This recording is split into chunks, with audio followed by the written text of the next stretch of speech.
രാജ്യം രാജ്യാന്തരത്തിലേക്ക് സ്വാഗതം. ആദ്യം നോക്കാം പ്രധാന തലക്കെട്ടുകൾ. Headlines brought to you by Happy Jacks. Happy keeps everybody happy. Palakkad ഉപതെരഞ്ഞെടുപ്പുണ്ടായാൽ BJP ജയിക്കുമെന്ന് കോൺഗ്രസിന് ഭയമെന്ന് ഖുഷ്ബു. രാഹുൽ മാങ്കൂട്ടത്തിൽ MLA സ്ഥാനം രാജിവെക്കണമെന്നും BJP തമിഴ്നാട് സംസ്ഥാന ഉപാധ്യക്ഷ. ഡൽഹിയിലെ രാഹുലും കേരളത്തിലെ രാഹുലും ഒരേപോലെയെന്നും ഖുഷ്ബു.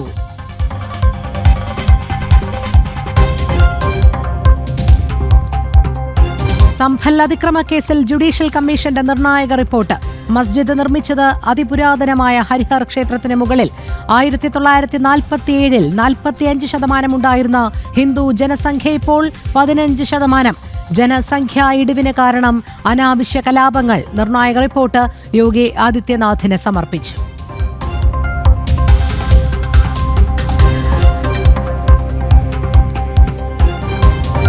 വീണ്ടും പാളി. മുഖ്യമന്ത്രിയുടെ ഫയൽ അദാലത്ത്. തീരുമാനിച്ചതിന്റെ പകുതി പോലും പൂർത്തിയായില്ല. മന്ത്രിമാരും വകുപ്പ് സെക്രട്ടറിമാരും ഇടപെട്ടിട്ടും പ്രഹസനമായി അദാലത്ത്.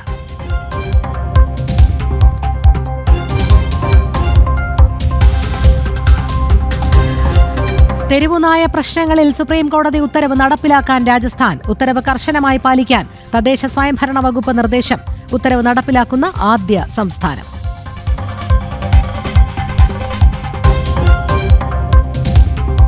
അമേരിക്കയെ തിരിഞ്ഞുകൊത്തി ട്രംപിന്റെ താരിഫ്. US തിരിച്ചടിയായി ഭാരതത്തിന് മേൽ അടിച്ചേൽപ്പിച്ച 50% താരിഫ്. നടപടി സാമ്പത്തിക രംഗത്ത് പ്രത്യാഘാതങ്ങൾ സൃഷ്ടിക്കുമെന്ന് US ധനകാര്യ മന്ത്രാലയം.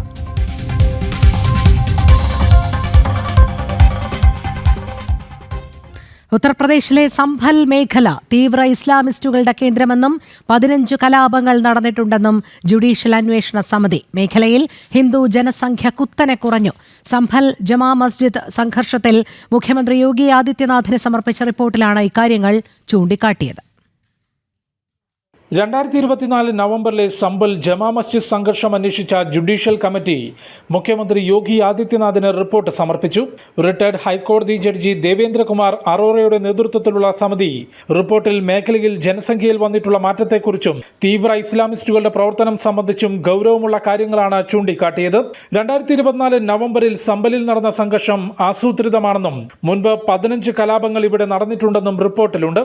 കണക്കുകൾ പ്രകാരം സ്വാതന്ത്ര്യം ലഭിക്കുന്ന സമയത്ത് മേഖലയിൽ 55% മുസ്ലിമുകളും 45% ഹിന്ദുക്കളും ഉണ്ടായിരുന്നു. എന്നാൽ ഇന്ന് ഹിന്ദു ജനസംഖ്യ 15% കുറഞ്ഞെന്നും മുസ്ലിം ജനസംഖ്യ 85%, സമിതി വ്യക്തമാക്കി. സംഭലിൽ ഹരിഹർ ക്ഷേത്രം തകർത്താണ് ജമാ മസ്ജിദ് നിർമ്മിച്ചതെന്നും അവിടെ ആരാധനയ്ക്ക് അവകാശം നൽകണമെന്നും ആവശ്യപ്പെട്ട് ഹിന്ദു സമൂഹത്തിന്റെ ഹർജി നിലവിൽ കോടതിയിലുണ്ട്.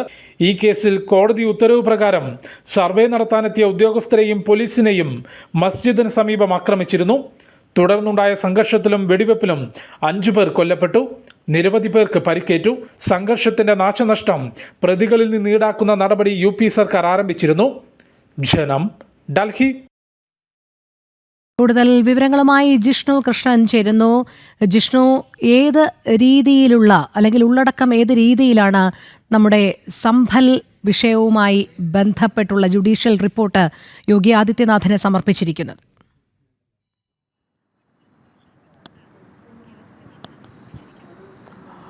രോഹിണി, 2024 നവംബറിൽ സംഭൽ ജമാ മസ്ജിദിൽ നടന്നിട്ടുള്ള സംഘർഷവുമായി ബന്ധപ്പെട്ടാണ് ഹൈക്കോടതി റിട്ടയർഡ് ജഡ്ജിയുടെ നേതൃത്വത്തിലുള്ള 3-അംഗ സമിതി ഇപ്പോൾ റിപ്പോർട്ട് നൽകിയിട്ടുള്ളത്. ജുഡീഷ്യൽ സമിതിയുടെ റിപ്പോർട്ടിൽ ഗൗരവമുള്ള കാര്യങ്ങൾ ചൂണ്ടിക്കാണിക്കുന്നു. ഒന്ന്, സംഭൽ സംഘർഷം ആസൂത്രിതമായിരുന്നു. അവിടെ തീവ്ര ഇസ്ലാമിസ്റ്റ് ശക്തികളുടെ പ്രവർത്തനം വ്യാപകമാണ്. ഒപ്പം അവിടുത്തെ ജനസംഖ്യാ കണക്കുകൾ സംബന്ധിച്ചും ജമാ മസ്ജിദുമായി ബന്ധപ്പെട്ടും ഈ ജുഡീഷ്യൽ സമിതി നടത്തിയിട്ടുള്ള പഠനത്തിൻ്റെ റിപ്പോർട്ട് ഈ സംഘർഷത്തോടൊപ്പം തന്നെ എന്തുകൊണ്ടാണ് സംഘർഷമുണ്ടായി, ആ മേഖലയുടെ പ്രത്യേകത സംബന്ധിച്ചുമുള്ള വിവരങ്ങൾ കൂടി റിപ്പോർട്ടിൽ ചൂണ്ടിക്കാട്ടിയിട്ടുണ്ട്. സ്വാതന്ത്ര്യം ലഭിക്കുന്ന സമയത്ത് കണക്കുകൾ സഹിതം ആ സമയത്തെ കണക്കുകളിൽ 55% മുസ്ലിം ജനസംഖ്യയും 45% ഹിന്ദു ജനസംഖ്യയും ഉണ്ടായിരുന്ന മേഖലയായിരുന്നു. എന്നാൽ ഇപ്പോൾ നിലവിലെ കണക്കുകൾ പ്രകാരം ഹിന്ദു ജനസംഖ്യ 15% കുറഞ്ഞെന്നും മുസ്ലിം ജനസംഖ്യ 85% ഉയർന്നു. അവിടെ തീവ്ര ഇസ്ലാമിസ്റ്റുകൾ വലിയ രീതിയിലുള്ള പ്രവർത്തനങ്ങൾ നടത്തുന്നു. ഒപ്പം സംഭൽ ജമാ മസ്ജിദ് എന്നുള്ളത് ഹൈന്ദവ വിഭാഗം അവകാശപ്പെടുന്നത് പോലെ ആ കെട്ടിടത്തിൽ മുൻപൊരു ക്ഷേത്ര നിലനിന്നിരുന്നു എന്ന്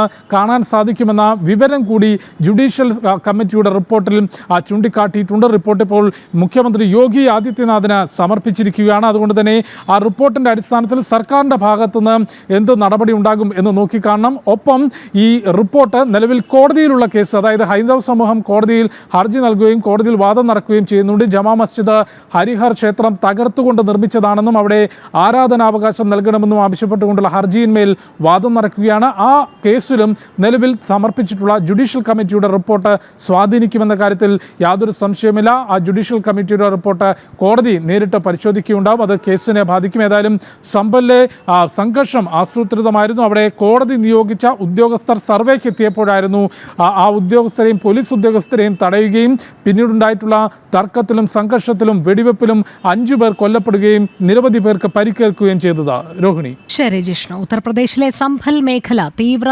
ഇസ്ലാമിസ്റ്റുകളുടെ കേന്ദ്രമെന്നും 15 കലാപങ്ങൾ നടന്നിട്ടുണ്ടെന്നും ജുഡീഷ്യൽ അന്വേഷണ സമിതി. മേഖലയിൽ ഹിന്ദു ജനസംഖ്യ കുത്തനെ കുറഞ്ഞു. സംഭൽ ജമാ മസ്ജിദ് സംഘർഷത്തിൽ മുഖ്യമന്ത്രി യോഗി ആദിത്യനാഥിന് സമർപ്പിച്ച റിപ്പോർട്ടിലാണ് ഇക്കാര്യങ്ങൾ ചൂണ്ടിക്കാട്ടിയത്. ജിഷ്ണു കൃഷ്ണനാണ് വിവരങ്ങൾ നൽകിയത്. ഭാരതത്തിനെതിരെ നടപ്പാക്കിയ 50% താരിഫ് അമേരിക്കൻ സാമ്പത്തിക രംഗത്ത് പ്രത്യാഘാതങ്ങൾ സൃഷ്ടിക്കുമെന്ന മുന്നറിയിപ്പ് US ധനകാര്യ മന്ത്രാലയമാണ് മുന്നറിയിപ്പ് നൽകിയത്. അധിക താരിഫ് ചുമത്തി US ഇന്ത്യ ബന്ധം വഷളാക്കുകയാണ് ട്രംപ് എന്ന് ഡെമോക്രാറ്റുകളും ആരോപിച്ചു. ഭാരതത്തിനെതിരെ ചുമത്തിയ അധിക താരിഫ് ഇന്നലെ മുതൽ നടപ്പിലായതോടെ അമേരിക്കയിൽ സാമ്പത്തിക രംഗത്തും രാഷ്ട്രീയ രംഗത്തും പ്രതിഷേധങ്ങൾ ഉയരുകയാണ്. ഭാരതത്തിനെതിരെ ചുമത്തിയ അധിക താരിഫ് അമേരിക്കയുടെ സമ്പദ് രംഗത്ത് വലിയ പ്രത്യാഘാതങ്ങൾ സൃഷ്ടിക്കുമെന്ന് ധനവകുപ്പ് സർക്കാരിനെ അറിയിച്ചു. ദീർഘകാല പ്രത്യാഘാതങ്ങൾ പ്രതീക്ഷിക്കുന്നതിലും അപ്പുറമെന്നാണ് നിരീക്ഷിക്കപ്പെടുന്നത്.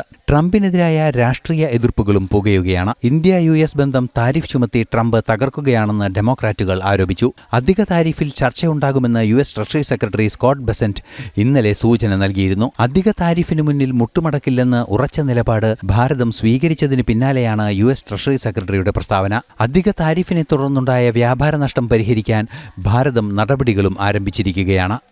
ന്യൂസ് ഡെസ്ക് ജനം. ഈ വാർത്തയുടെ കൂടുതൽ വിവരങ്ങളുമായി ഐസൺ ജോസ് ചേരുന്നു.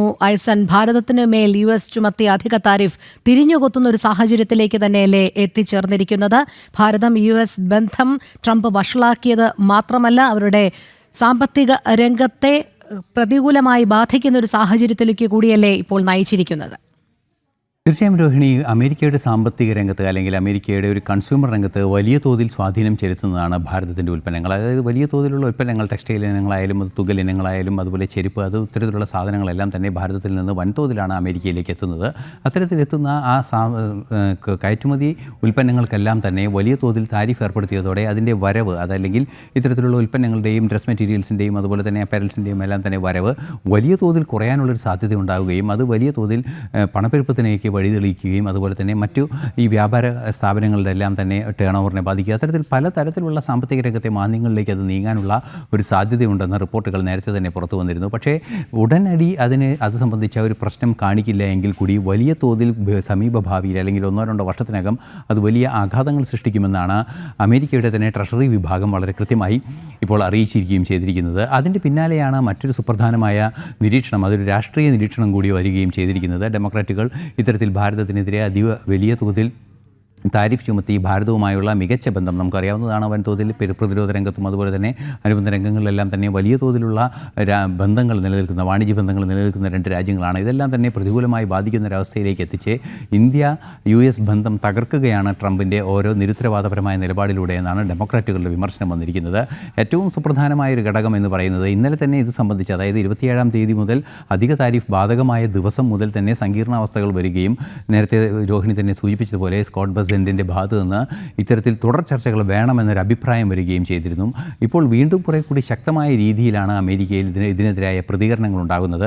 നമുക്കറിയാവുന്നതാണ്, വലിയ തോതിലുള്ള ഇറക്കുമതിയെ അത് ബാധിക്കുമ്പോൾ സ്വാഭാവികമായും അത് വൻതോതിൽ അവിടെ പണപ്പെരുപ്പത്തിനും തൊഴിൽ നഷ്ടത്തിനും വ്യാപാര സ്ഥാപനങ്ങളിലെ തൊഴിൽ നഷ്ടമെല്ലാം തന്നെ ഉണ്ടാകുന്ന ഒരു സാഹചര്യം ഉണ്ടാകുമെന്നത് ഒരു യാഥാർത്ഥ്യമായി നിൽക്കുന്നു. അതേസമയം ഭാരതം അതിനെ അനുബന്ധമായി തന്നെ, അതായത് മറ്റു ഡെസ്റ്റിനേഷനുകളിലെ ആ ബിസിനസ് കണ്ടെത്തുന്നതിന് അല്ലെങ്കിൽ എക്സ്പോർട്ട് സാധ്യത കണ്ടെത്തുന്നതിനുള്ള നീക്കങ്ങൾ നടത്തി തുടങ്ങിയിരിക്കുന്നു. ഏറ്റവും കൂടുതൽ എക്സ്പോർട്ട് നടക്കുന്ന ടെക്സ്റ്റൈൽസ് രംഗത്തെ തന്നെ കൃത്യമായി അഭിസംബോധന ചെയ്യുന്നതിനുള്ള നടപടികൾ ഭാരതം ആരംഭിച്ചു കഴിഞ്ഞു. ഇനി ഒന്നൊന്നായി അടുത്ത ഘട്ടങ്ങളിലേക്ക് മാറാനുള്ളൊരു നീക്കവും നടക്കുമ്പോൾ സ്വാഭാവികമായും അമേരിക്കയെ ആശ്രയിക്കാത്ത ഒരു എക്സ്പോർട്ട് വിപണി ഭാരതം കണ്ടെത്തുകയും സ്വാഭാവികമായും അമേരിക്കയെ പ്രതീക്ഷിക്കേണ്ട, അമേരിക്കയോട് ഒരു ഡിപ്പെൻഡൻസ് ഇല്ലെങ്കിൽ അല്ലെങ്കിൽ അതിൽ നിന്നൊരു പ്രതീക്ഷയില്ലാത്തൊരു രീതിയിലേക്ക് എത്തുകയും ചെയ്യുകയാണെങ്കിൽ വൻതോതിലുള്ളൊരു സാമ്പത്തിക ഗ്യാപ്പിലേക്ക് എത്തുമെന്ന ഒരു മുന്നറിയിപ്പാണ് ഇപ്പോൾ നൽകിയിരിക്കുന്നത്.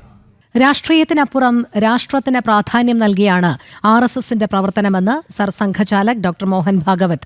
നല്ല വ്യക്തികളെ സൃഷ്ടിക്കുന്നതാകണം വിദ്യാഭ്യാസത്തിന്റെ ലക്ഷ്യമെന്നും മോഹൻ ഭാഗവത് പറഞ്ഞു. ജിഷ്ണു കൃഷ്ണൻ ചേരുന്നു. ജിഷ്ണു, പറയൂ. രോഹിണി, RSSന്റെ ശതാബ്ദി വർഷത്തിൽ ഡൽഹിയിൽ വിജ്ഞാൻ ഭവനിൽ നടന്നിട്ടുള്ള പ്രഭാഷണ പരമ്പരയുടെ അവസാന ദിനത്തിലാണ് രാജ്യത്തിന്റെ മുൻപോട്ട് പോക്ക് സംബന്ധിച്ചും വിദ്യാഭ്യാസത്തിന്റെ പ്രാധാന്യത്തെക്കുറിച്ചുമെല്ലാം RSS സർസംഘചാലക് വ്യക്തമാക്കിയിട്ടുള്ളത്. അതായത് രാഷ്ട്രീയത്തിനപ്പുറം രാഷ്ട്രത്തിന് പ്രാധാന്യം നൽകിയാണ് RSSന്റെ പ്രവർത്തനം. RSSന് രാഷ്ട്രീയ താല്പര്യങ്ങളോ രാഷ്ട്രീയ ലക്ഷ്യങ്ങളോ രാഷ്ട്രീയ പാർട്ടികളോ അല്ല, രാഷ്ട്രമാണ് പ്രധാനം എന്നുള്ളതാണ് അദ്ദേഹം വ്യക്തമാക്കിയിട്ടുള്ളത്. കൂടാതെ നല്ല വ്യക്തികളെ സൃഷ്ടിക്കുന്ന അല്ലെങ്കിൽ വ്യക്തികളെ രൂപപ്പെടുത്തുന്നതാകണം വിദ്യാഭ്യാസത്തിന്റെ ലക്ഷ്യം. വിദ്യാഭ്യാസ മേഖലയിൽ നിന്ന് കൊളോണിയൽ സമ്പ്രദായം പൂർണ്ണമായും ഉപേക്ഷിക്കണം എന്ന കാര്യം കൂടിയാണ് അദ്ദേഹം ചൂണ്ടിക്കാട്ടിയിട്ടുള്ളത്. സാങ്കേതിക വിദ്യ മാനവരാശിയുടെ നന്മയ്ക്ക് വേണ്ടി ഉപയോഗിക്കണം. അതുകൊണ്ട് തന്നെ നല്ല വിദ്യാഭ്യാസം ലഭിക്കുന്ന വ്യക്തികൾക്ക് മാത്രമേ അത്തരത്തിലുള്ള ഉപയോഗം നടത്താൻ സാധിക്കുകയുള്ളൂ. വിദ്യാഭ്യാസത്തിലും രാജ്യത്തിന്റെ ഭരണശൈലിയിലുമെല്ലാം പൂർണ്ണമായും ഭാരതീയ സംസ്കാരം ഉൾക്കൊള്ളണം എന്നുള്ളതാണ് അദ്ദേഹം ചൂണ്ടിക്കാട്ടിയിട്ടുള്ളത്. ഇംഗ്ലീഷ് ഒരു ഭാഷ എന്ന നിലയിൽ പഠിക്കുന്നതിൽ ഒരു ദോഷവുമില്ലെന്നും എന്നാൽ നമ്മൾ ഇംഗ്ലീഷുകാരാകേണ്ടതില്ല എന്ന കാര്യവുമാണ് RSSന്റെ സർസംഘചാലക് വ്യക്തമാക്കിയിട്ടുള്ളത്. RSSന്റെ ഇതുവരെയുള്ള 100 വർഷത്തെ പ്രവർത്തനവും ഇനി മുൻപോട്ടുള്ള പ്രവർത്തനവും രാഷ്ട്രത്തിന്റെ പുരോഗതിക്ക് വേണ്ടിയാകും എന്നുള്ളത് ഈ പ്രഭാഷണ പരമ്പരയുടെ തുടക്കത്തിൽ തന്നെ അദ്ദേഹം വ്യക്തമാക്കിയിരുന്നു. ഡൽഹിയിൽ 3 ദിവസത്തെ പ്രഭാഷണ പരമ്പര ഇന്ന് അവസാനിച്ചു. ഡൽഹിക്ക് പുറമെ ബംഗളൂരു, കൊൽക്കത്ത, മുംബൈ നഗരങ്ങളിലും സർസംഘചാലകിന്റെ പ്രഭാഷണം ഉണ്ടാകും. രോഹിണി. ശരി, ജിഷ്ണുവാണ് വിവരങ്ങൾ നൽകിയത്. നവഭാരത് നവ ഛത്തീസ്ഗഡ്.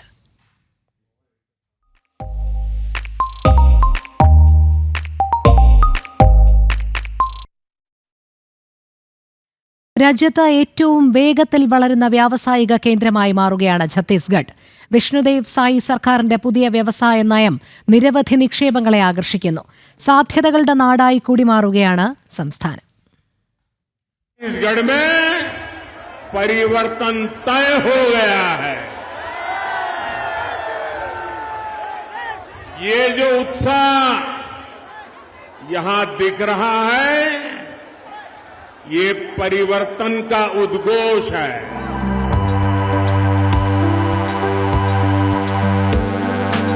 ഉത്പാദനം, സേവനം, ഈസ് ഓഫ് ഡൂയിങ് ബിസിനസ് എന്നിവയിൽ ശ്രദ്ധ കേന്ദ്രീകരിച്ചുള്ള പുതിയ നയവുമായി ഛത്തീസ്ഗഡ് വ്യാവസായിക വിപ്ലവത്തിലാണ്.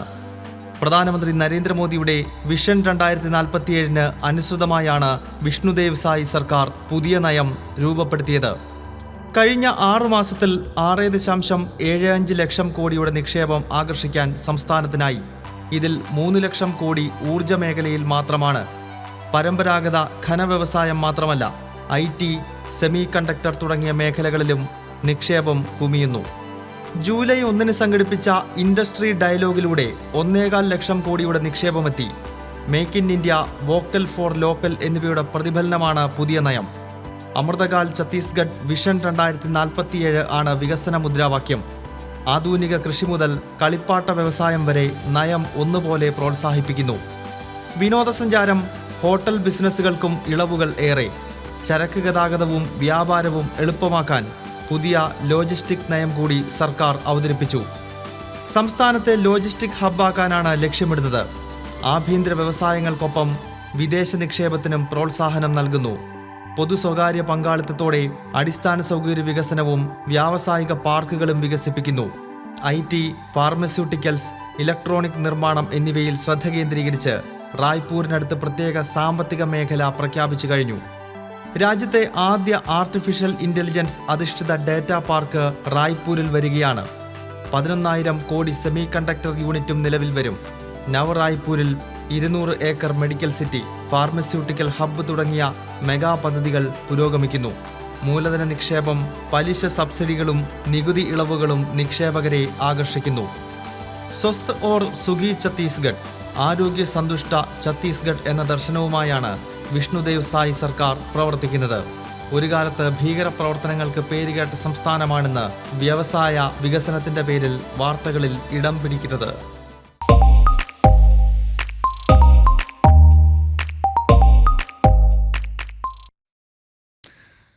രാഹുൽ മാങ്കൂട്ടത്തിൽ MLA സ്ഥാനം രാജിവെക്കണമെന്നാവശ്യപ്പെട്ട് BJP തമിഴ്നാട് സംസ്ഥാന ഉപാധ്യക്ഷ ഖുഷ്ബു.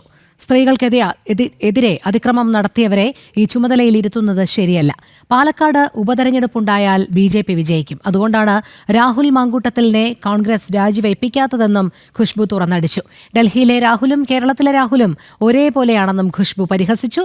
പാലക്കാട് ഗണേശ നിമഞ്ജന ഘോഷയാത്ര ഉദ്ഘാടനം ചെയ്യുകയായിരുന്നു ഖുഷ്ബു. அப்போ எல்லாமே நீங்க பெண்களுக்கு எத்தனை பெண்களுடைய பாவம், உங்க எத்தனை தாய்மார்களுடைய பாவம் உங்களை இன்னைக்கு பாதிச்சிருக்கு. நான் சொல்றேன், ராகுல் அவர்களையும் நீங்க கட்சியிலிருந்து நீங்க விலகினாக்கா சஸ்பெண்ட் பண்றதுனால எந்த லாபமும் கிடையாது. அவருடைய MLA பதவி அவர் ராஜினாமா பண்ணணும்.